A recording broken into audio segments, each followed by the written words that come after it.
Yan, Canon G4000 and alternate blinking. Yung makikita nyo, blinking ilaw. Tapos ito yung error 5B00 sa screen. Yan, 5B00. Yan, i-reset natin yan. Kaya bago natin i-reset, mag-service mode muna tayo. Yan, turn off nyo.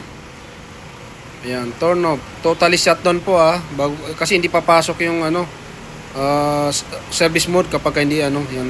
Hold nyo yon, tapos power. Pag nag-on na, bitawan yung isa, tapos click nyo 6. Yan, 6 or 5. Yan. Yan, yan. Bitaw na. Ngayon, tutunog yung yung sa computer or laptop.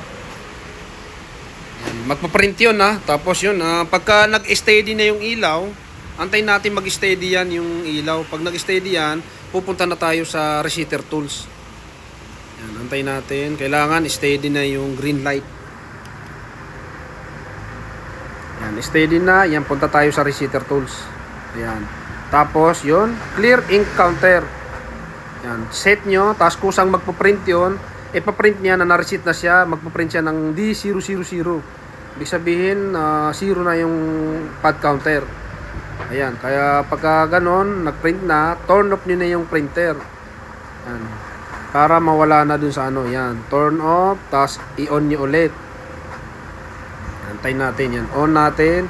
Kaya yun, wala na. Tingnan natin sa screen. Wala na yung error na 5B00.